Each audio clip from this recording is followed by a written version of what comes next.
di Papua. Lalu saya hubungi bahwa saya mohon bantuan Om karena Om dulu sebagai mantan ketua umum.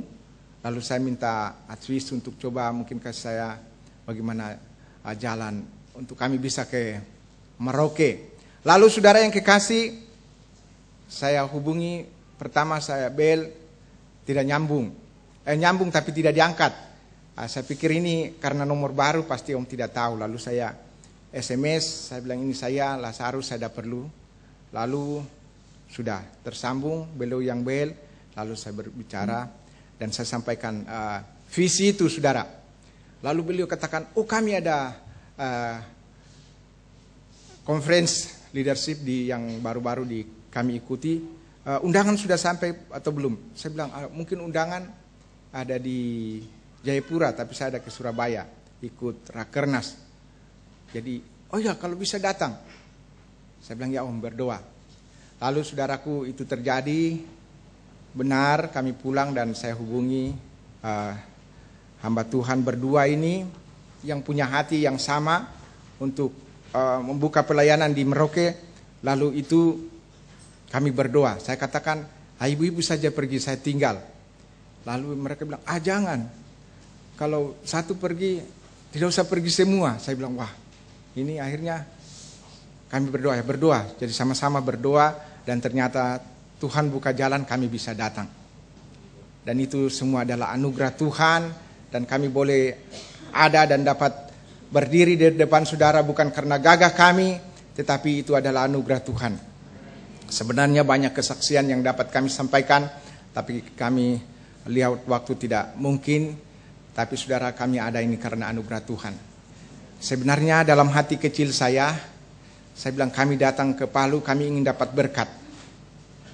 Kami ingin melihat dan dapat diberkati lewat pelayanan di Palu ini. Karena saya mendapat banyak kesaksian bagaimana berkat Tuhan dinyatakan lewat pelayanan hamba Tuhan di Palu ini. Dan itu saya sudah tahu sejak tahun 82 saya masuk SES dan saya kenal hamba Tuhan Pak Martino. Jadi saya juga bukan orang Papua ya, saya orang Toraja. Tapi saya tinggal di Papua kurang lebih 39 tahun. Jadi Bapak Martino lebih dulu ke Papua, lalu kakak saya menyusul, kakak duluan, lalu saya menyusul ke Papua dan hidup di Papua sampai saat ini. Jadi Papua itu oke, saya bilang. Papua bilang, Papua oke. Kenapa saudara? Orang banyak takut ke Papua. Teman-teman banyak takut ke Papua. Ya karena tadi itu mereka katakan orang makan orang, ya.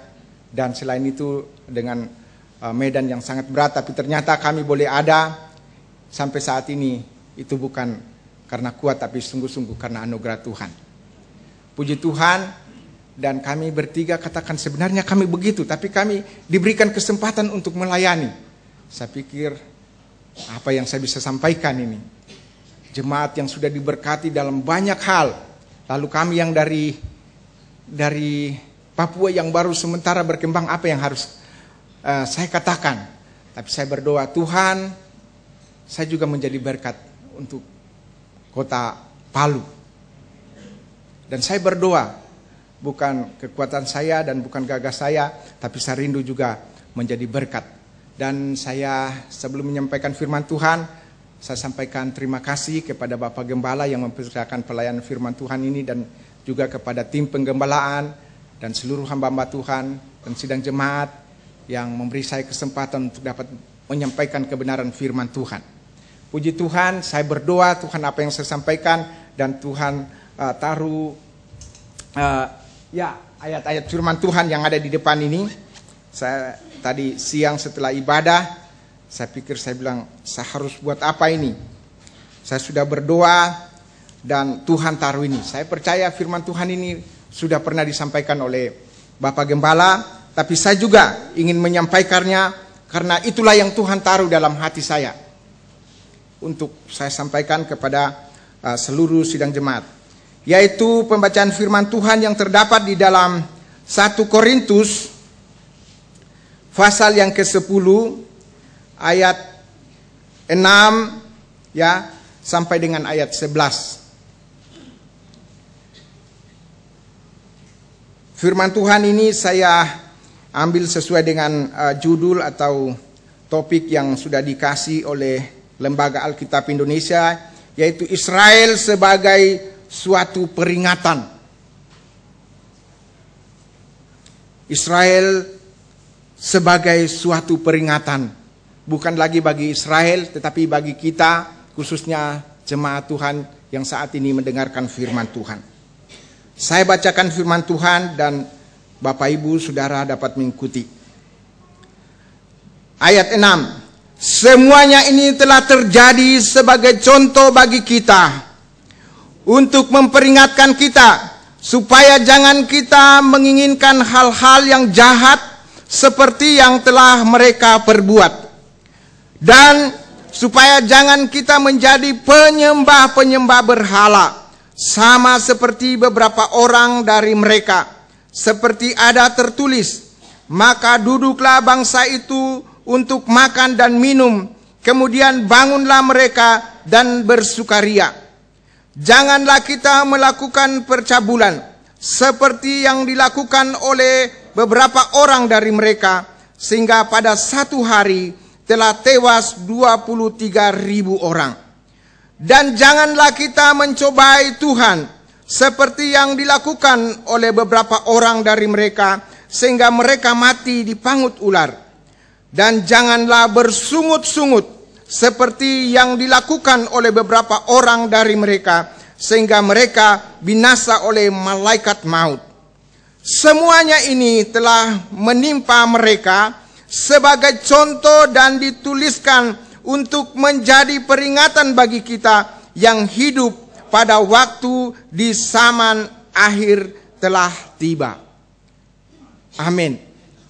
Saudara yang kekasih dalam Tuhan Yesus Kristus, saya berdoa, Tuhan, apa yang saya sampaikan, saya yakin sekali bahwa begitu banyak pengajaran firman Tuhan sudah disampaikan secara jelas kepada umat Tuhan yang ada di Kota Palu lewat hambanya.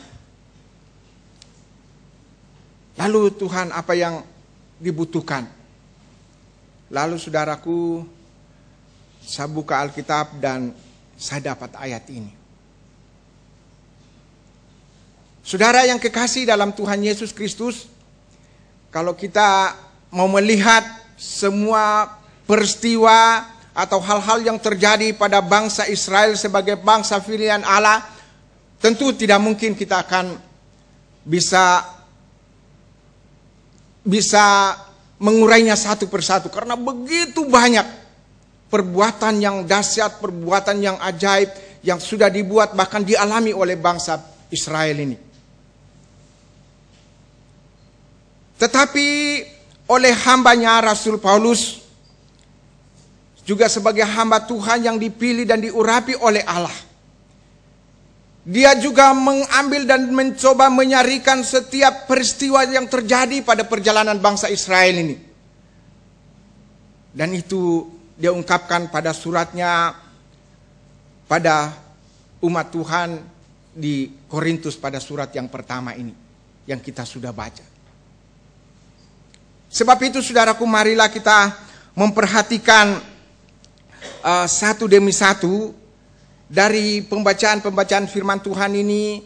Kami coba membaca dan merenungkannya, dan di situ saya dapatkan paling tidak ada 4 hal yang sangat penting, yang juga sudah diringkas begitu rupa oleh Rasul Paulus dan dia sampaikan kepada sidang jemaat di Korintus ini.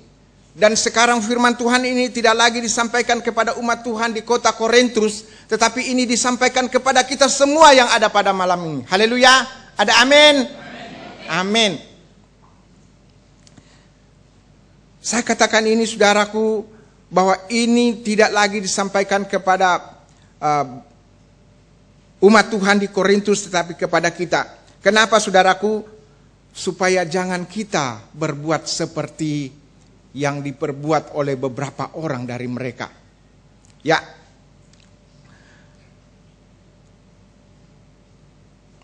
Kita baca saudaraku di dalam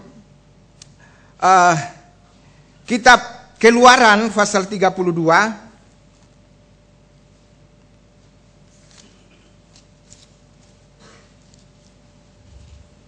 Keluaran pasal 32 kita baca ayat 6 sampai ayat yang ke-10.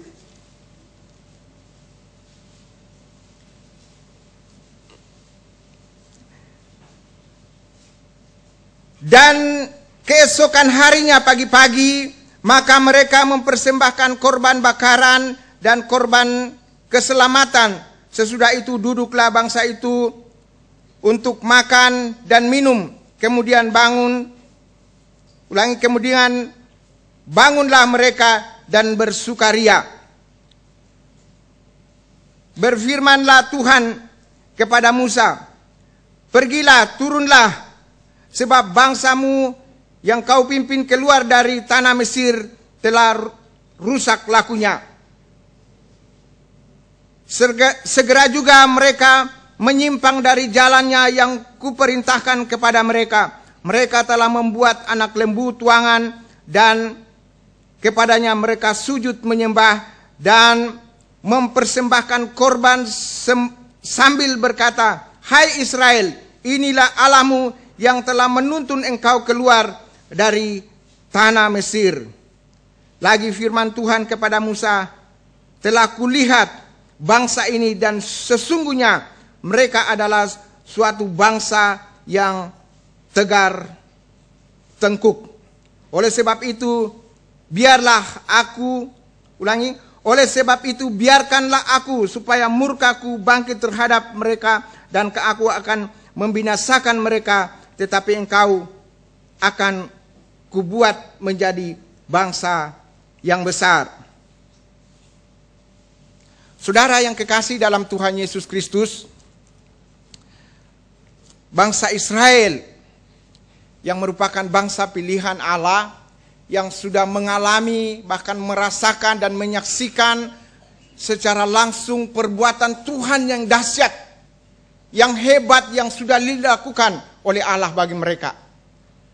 Tetapi saudaraku, mengapa begitu cepat dia melupakan perbuatan Allah yang dahsyat, yang begitu hebat, yang memimpin mereka dari tanah Mesir, dari tanah perhambaan, ya, kepada tanah Kanaan yang merupakan tanah perjanjian Allah. Bangsa Israel cepat sekali, hanya ditinggal oleh Musa beberapa hari, saudaraku ya, untuk naik ke atas bukit itu. Tetapi mereka setelah turun, saudaraku, mereka didapati sudah menggantikan Allah yang dahsyat, Allah yang kuat, Allah di atas segala, Allah yang membebaskan mereka dari tanah Mesir. Mereka gantikan dengan lembu dari emas. Mereka di situ ya bangun, tadi kita sudah baca, dan mereka menyembah Dia, dan mereka mengatakan, inilah Allah yang memimpin kamu keluar dari tanah Mesir. Jadi mereka menggantikan Allah yang dahsyat itu dengan Allah yang dibuat dengan tangan mereka sendiri, yang dibuat dari emas. Saudara yang kekasih dalam Tuhan, itulah yang diperingatkan oleh hamba Tuhan Rasul Paulus ini kepada jemaat di Korintus, supaya jangan menyembah berhala. Jangan menggantikan Yesus Kristus ya sebagai Tuhan dan Juru Selamat dengan hal-hal yang lain. Dalam ayat yang ke-7 juga di situ disampaikan bahwa bangsa itu, saudaraku, setelah mereka sudah menyembah kepada berhala, ya, mereka sudah mengalihkan pemujaan, pengagungan bukan kepada Allah yang dahsyat yang sudah menghantar mereka keluar dari Mesir, tetapi mereka alihkan dengan melompat-lompat dan bersorak-sorak di depan lembu emas itu, saudaraku. Tetapi oleh anugerah Tuhan, Musa sebagai pemimpin, dia datang dan berdoa kepada Tuhan, berdialog kepada Tuhan, dan mengatakan kepada Tuhan, apakah dengan peristiwa ini,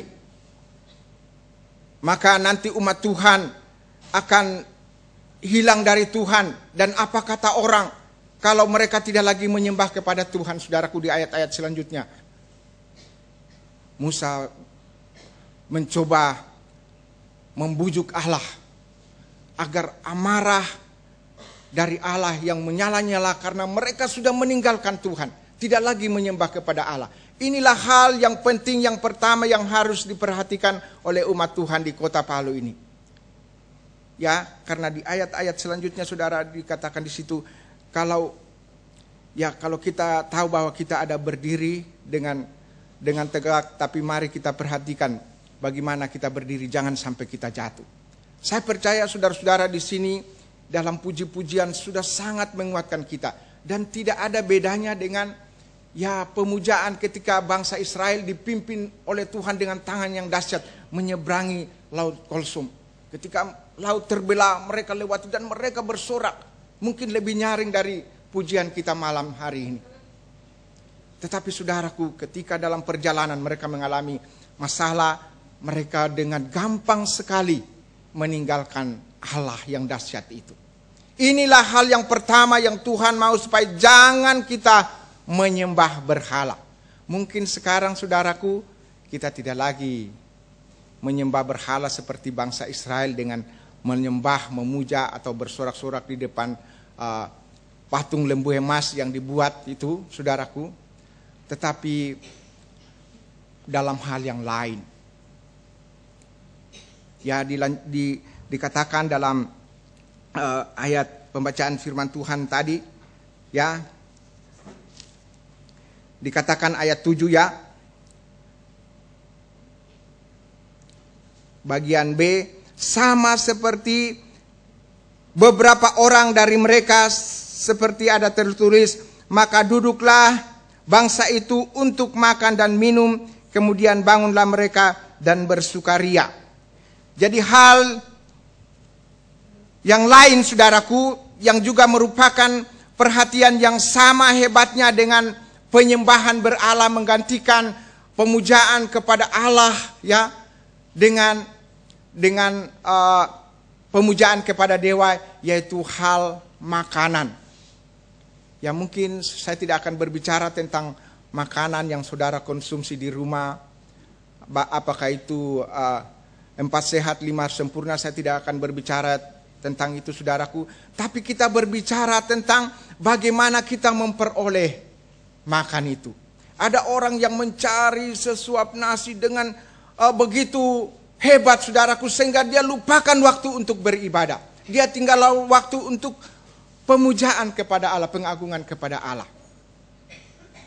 Itu sebabnya firman Tuhan ini datang kepada kita, jangan sampai kita lupakan seperti itu, hal seperti itu. Jangan karena soal makan, ya, soal minum saudaraku, orang meninggalkan Tuhan. Kemudian saudaraku, selanjutnya, ya, dikatakan lalu mereka minum. Soal minuman juga ini saudaraku penting bagi kita. Kalau saudara-saudara yang ada di kota Palu ini, kalau minumnya air putih, ya itu bagus. Atau air sirup atau hal-hal yang lain. Tapi kalau itu minumnya sudah cap tikus, saudaraku, apa yang akan terjadi dalam tubuh ini? Apa efeknya kepada masyarakat dan orang di sekitar kita? Kalau dia minum lalu tidak berbuat apa-apa, tidur, tidak apa-apa, itu untuk dia sendiri. Tapi kalau kejadiannya seperti di Papua, saudara, mereka minum minuman yang keras, lalu mabuk, lalu membuat kekacauan.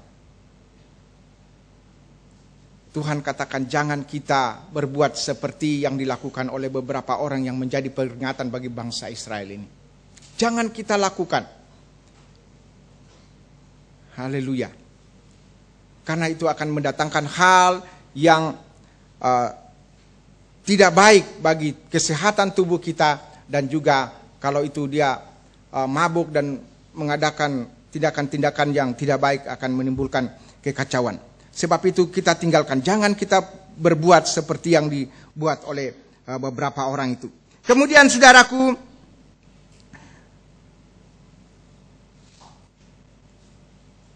kemudian bangunlah mereka dan bersukaria. Ayat 8, dan janganlah kita melakukan percabulan seperti yang dilakukan oleh beberapa orang dari mereka, sehingga pada satu hari telah tewas 23.000 orang.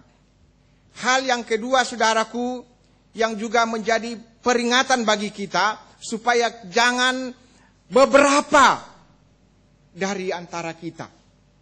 Karena dari beberapa itu saudaraku akan menimbulkan, akan mendatangkan efek yang terjadi kepada keseluruhan, seperti contoh yang dikatakan bagi bangsa Israel. Karena hanya beberapa orang yang melakukan percabulan saudaraku, maka bangsa itu dibinasakan, ya saudaraku. Kita baca di dalam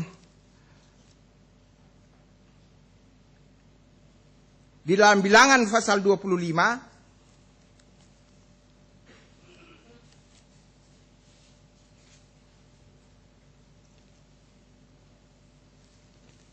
Kita baca pada ayat 1 sampai dengan ayat 9.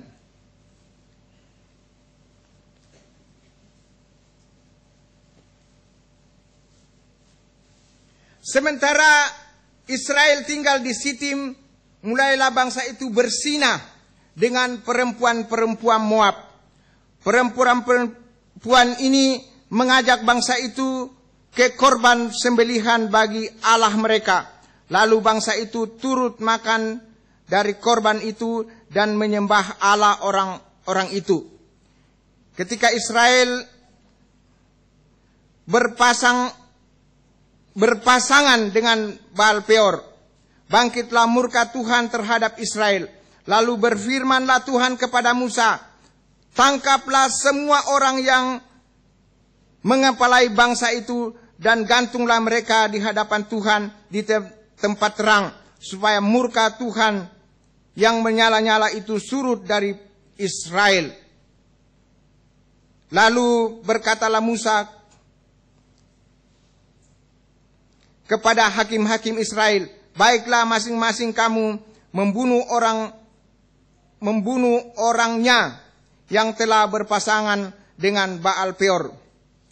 Kebetulan datanglah salah seorang Israel membawa seorang perempuan Midian kepada sanak saudaranya dengan dilihat Musa dan segenap umat Israel yang sedang bertangis-tangisan di depan pintu kemah pertemuan.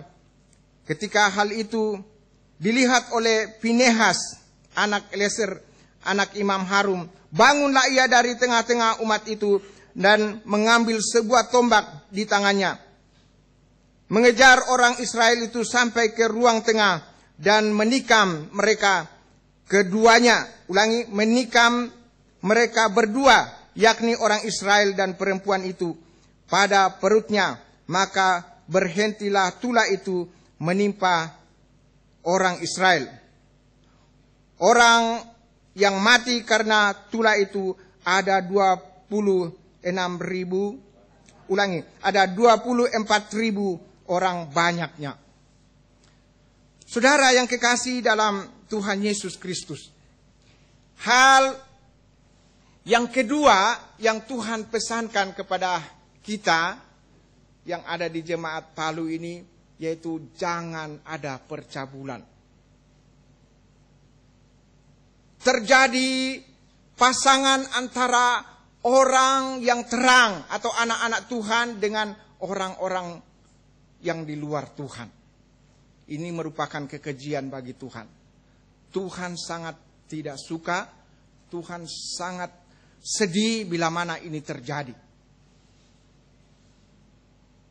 Sebab itu saudara, marilah kita pertahankan keluarga kita secara kudus di hadapan Tuhan.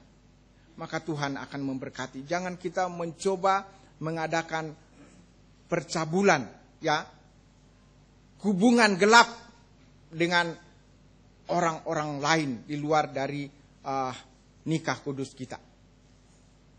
Kita pertahankan saudara, karena ini akan menimbulkan malapetaka. Saudara yang kekasih dalam Tuhan Yesus Kristus, hal percabulan ini di akhir-akhir ini saudaraku itu merupakan hampir hal biasa bagi muda-mudi. Dan ini juga merupakan kekejian bagi Tuhan. Kalau di Papua saudaraku, hubungan seks ya antara muda-mudi ini sudah dianggap biasa saja. Bahkan bukan di antara pemuda-pemudi, juga terjadi di antara orang-orang yang sudah berkeluarga. Kenapa saudaraku? Saya kebetulan seorang yang berkecimpung di penanggulangan HIV AIDS di Papua. Karena saudara mungkin kalau bisa baca berita-berita dari Papua, ternyata di tanah Papua, untuk seluruh Indonesia ini Papua menduduki peringkat pertama penderita HIV AIDS. Dan penularan HIV AIDS ini terjadi karena hubungan seksual di luar kehendak Tuhan. Hubungan yang terjadi antara remaja ya dan pemuda, begitu juga hubungan yang terjadi antara pejabat yang tidak bertanggung jawab dengan anak-anak remaja atau pemudi. Bahkan juga antara bapak-bapak yang berduit, yang beruang kepada selingkuhannya. Dan itu mengakibatkan penularan HIV AIDS begitu subur di tanah Papua. Dan ini merupakan kekejian bagi Tuhan.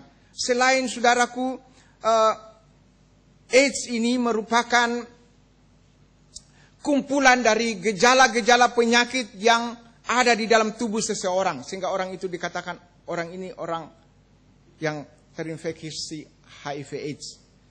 Jadi AIDS itu adalah kumpulan dari gejala-gejala penyakit yang dalam waktu 5 sampai 15 tahun orang itu sudah mati kalau dia tidak menjaga kesehatan. Karena apa saudaraku? Kekebalan tubuh yang Tuhan taruh di dalam setiap tubuh manusia itu sudah dimakan oleh virus. Sehingga saudaraku, penyakit apapun yang masuk di dalam tubuh orang itu, ya saudaraku, penyakit itu akan mampu mematikan. Misalnya malaria, saudaraku, karena tidak ada lagi pertahanan dalam tubuh tentang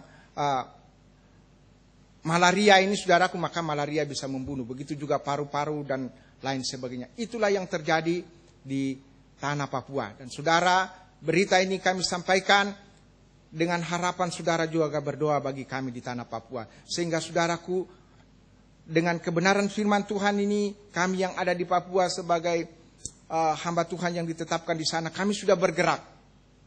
Kami sudah melakukan itu. Tapi saudaraku, ternyata masih begitu banyak yang terinfeksi. Bahkan terkapar dan mati karena HIV AIDS ini. Dan ini saudaraku akibat dari percabulan-percabulan, hubungan-hubungan yang tidak berkenan kepada Tuhan. Ya, sebagai hamba Tuhan, saudaraku, tadi kita sudah baca, ya, cucu dari Harun, dia mengejar dan menombak, ya, salah satu dari bangsa Israel yang dengan terang-terangan membawa perempuan dari Midian. Lalu dalam perkumpulan itu dia tikam dan saudaraku, lalu dikatakan amarah Tuhan menjadi surut. Tetapi sudah banyak yang terkapar, sudah banyak yang menjadi korban. Sebab itu saudaraku, mari kita jaga ini. Jangan sampai kita juga melakukan seperti yang dilakukan oleh beberapa orang dari mereka. Karena ini akan menimbulkan malapetaka di dalam pribadi, keluarga, bahkan di dalam berjemaat. Dia akan merusak dan akan terjadi saudaraku kematian-kematian. Dan itulah sebabnya saudaraku, mengapa Rasul Paulus dia tekankan dan pesankan begitu rupa kepada umat di Korintus. Agar jangan ada yang melakukan hal-hal seperti yang beberapa orang lakukan itu. Kemudian saudara yang kekasih, kita masuk pada hal yang berikut saudara.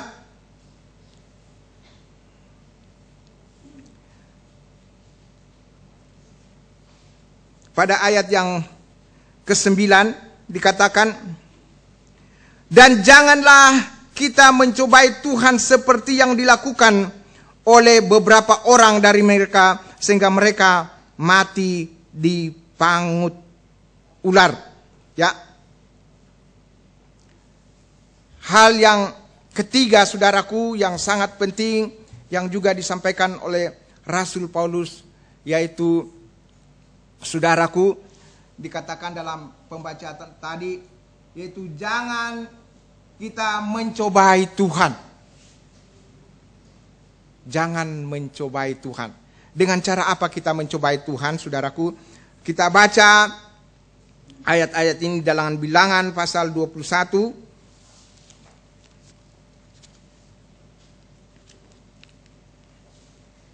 Bilangan pasal 21 pada ayat yang ke-4 sampai dengan ayat yang ke-9.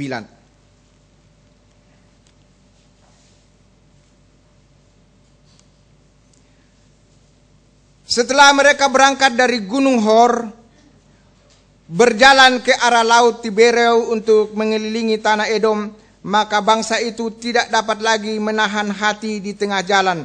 Lalu mereka berkata kata melawan Allah dan Musa, mengapa kamu memimpin kami keluar dari Mesir, supaya kami mati di padang gurun ini? Sebab di sini tidak ada roti dan tidak ada air, dan akan makanan hambar ini kami telah muak. Lalu Tuhan menyuruh ular tedung ke antara bangsa itu yang memangut mereka, sehingga banyak dari orang Israel yang mati. Kemudian datanglah bangsa itu mendapatkan Musa dan berkata, kami telah berdosa sebab kami berkata-kata melawan Tuhan, dan engkau berdoalah kepada Tuhan supaya dijauhkannya ular-ular ini daripada kami. Lalu Musa berdoa untuk bangsa itu. Maka berfirmanlah Tuhan kepada Musa, buatlah ular tedung dan taruhlah ini pada sebuah tiang. Maka tiap orang yang terpangut, jika ia melihat, akan tetap hidup. Lalu Musa membuat ular tembaga dan menaruhnya pada sebuah tiang. Maka jika seorang dipangut ular dan ia memandang kepada ular tembaga itu, tetaplah ia hidup. Saudara yang kekasih dalam Tuhan Yesus Kristus, dikatakan pada pembacaan ini bahwa mereka mencobai Tuhan. Mereka mencobai kekuasaan Tuhan dengan bersungut-sungut kepada Allah dan juga kepada Musa. Dia katakan, mengapa Musa membawa kami keluar dari Mesir, di mana di Mesir kami bisa hidup dengan enak, kami bisa makan, minum, ada bawang goreng, ada bawang putih, dan ada hal-hal yang lain, ada minyak juga, dan itu menyegarkan kami di Mesir. Mengapa kamu membawa kami ke dalam padang belantaran ini dan hanya makan mana? Mana yang hambar. Saudara yang kekasih dalam Tuhan Yesus Kristus, bangsa Israel bersungut-sungut kepada Allah. Bangsa Israel bersungut-sungut kepada Musa. Mereka menganggap remeh tentang mana, makanan yang disediakan oleh Allah dengan penuh gizi yang lengkap. Tetapi mereka menghinakan mana itu, lalu bersungut-sungut tentang hal makanan-makanan yang ada di Mesir. Saudara yang kekasih, Tuhan pesankan kepada kita supaya jangan kita berbuat seperti orang itu. Seperti yang dilakukan oleh beberapa orang dari mereka itu, dari bangsa Israel itu.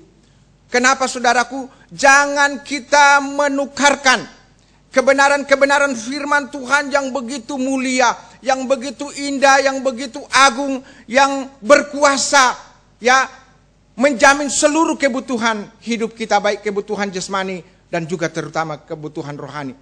Mana kebenaran firman Tuhan yang disampaikan oleh hamba-hamba Tuhan secara lengkap sudah disampaikan. Tetapi begitu masih ada beberapa dari bangsa Israel. Hanya beberapa saudaraku. Tetapi ini sangat berpengaruh kepada banyak orang. Umat Tuhan yang ada di Palu di sini, yang sudah diberkati kebenaran firman Tuhan yang begitu lengkap. Ini saya percaya karena hamba Tuhan Bapak Pendeta Ferry Martino sudah begitu jelas menyampaikan firman Tuhan ini. Tapi Tuhan katakan jangan sampai ada beberapa orang yang mencobai Allah dengan mencoba menukarkan kemuliaan ini, kebenaran firman Tuhan yang disampaikan ini dengan membandingkan dengan makanan-makanan yang ada di Mesir. Makanan-makanan yang ada di Mesir berbicara tentang makanan-makanan yang ada di dunia ini. Makanan-makanan yang dicari, yang memuaskan hawa nafsu mereka. Mereka menukarkannya atau mereka membandingkan dengan mana yang sebenarnya begitu lengkap saudaraku. Tetapi mereka menggerutu dan mereka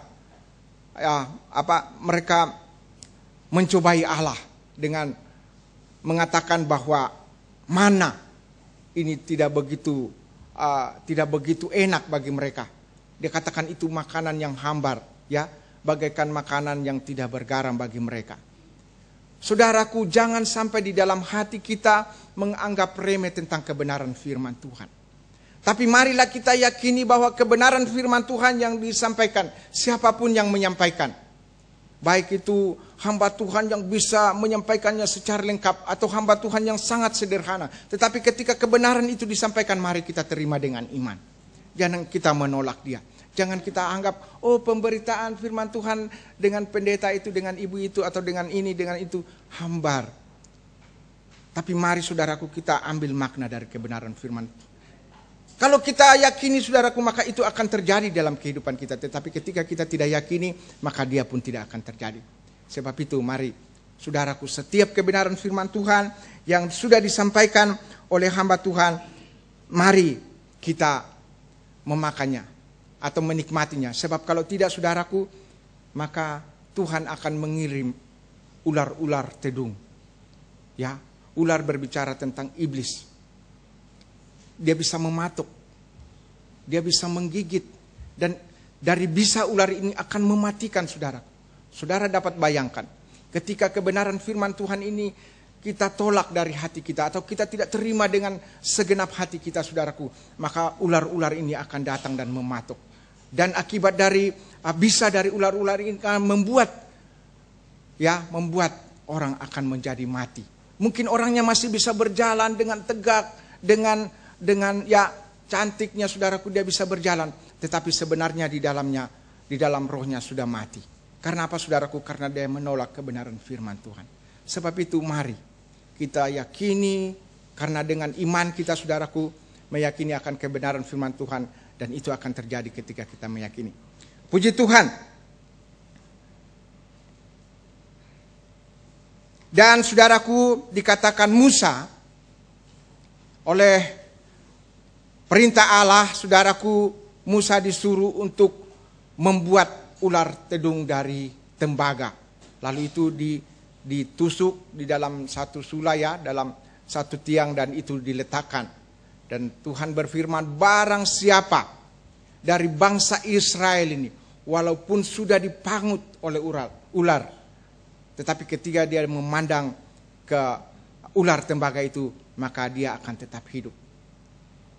Ini berbicara kepada kita semua saudaraku, ketika kita mengamini atau meyakini kebenaran firman Tuhan itu saudaraku, Kita menuruti semua perintah-perintah, semua hal-hal yang diperintahkan atau dimintakan di dalam kebenaran firman Tuhan. Ketika kita lakukan dengan sungguh-sungguh, saudaraku, maka walaupun, saudaraku, ya, kita pernah melakukan pelanggaran atau dengan ketidakmampuan kita, saudaraku, kita jatuh.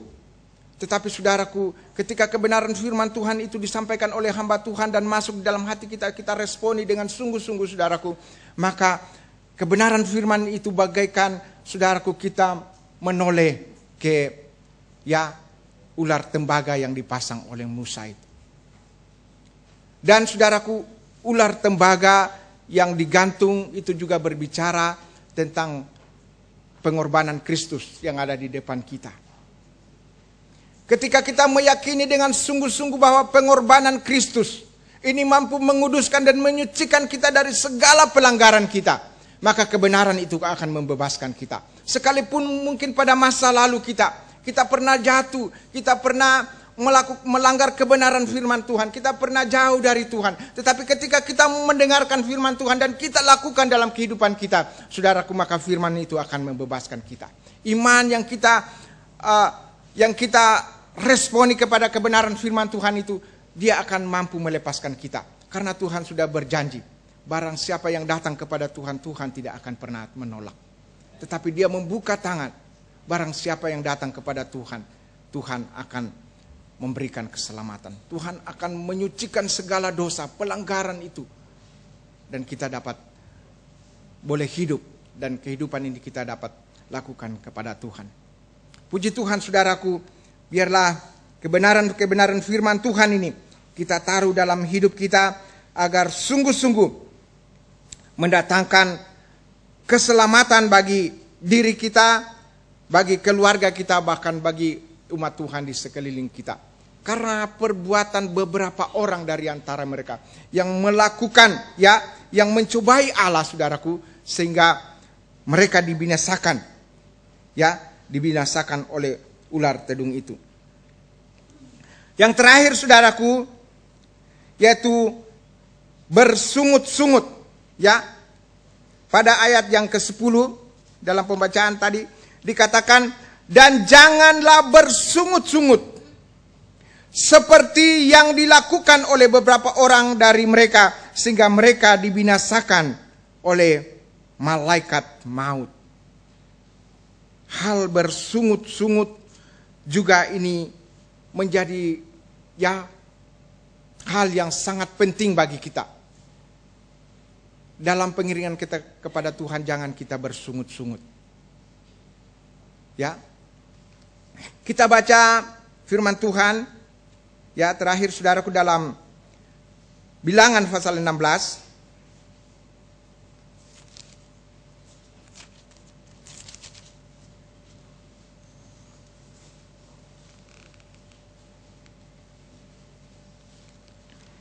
Kita baca pada ayat yang ke-41 sampai dengan ayat yang 49. Tetapi pada keesokan harinya bersungut-sungutlah segenap umat Israel kepada Musa dan Harun. Kata mereka, kamu telah membunuh umat Tuhan. Ketika umat itu berkumpul melawan Musa dan Harun, dan mereka memalingkan mukanya ke arah kemah pertemuan, maka kelihatanlah awan itu menutupinya dan tampaklah kemuliaan Tuhan. Lalu pergilah Musa dan Harun ke depan kemah pertemuan. Maka berfirmanlah Tuhan kepada Musa, pergilah dari tengah-tengah umat ini, supaya ku hancurkan mereka dalam sekejap mata. Lalu sujudlah mereka. Berkatalah Musa dan kepada Harun, ambillah perbaraan, bubulah api ke dalamnya dari atas mezbah, lalu dan taruhlah ukupan, dan pergilah dengan segera kepada umat itu, dan adakanlah perdamaian bagi mereka, sebab murka Tuhan telah berkobar dan tulah sedang mulai. Maka Harun mengambil perbaraan seperti yang dikatakan Musa, dan berlarilah ia ke tengah-tengah jemaat itu, dan tampaklah tulah telah mulai di antara bangsa itu. Lalu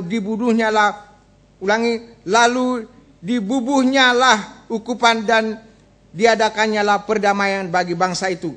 Ketika ia berdiri di antara orang mati dan orang-orang hidup, berhentilah tulah itu, dan mereka yang mati kena tulah itu ada 14.700 orang banyaknya, belum terhitung orang-orang yang mati karena perkara Korah.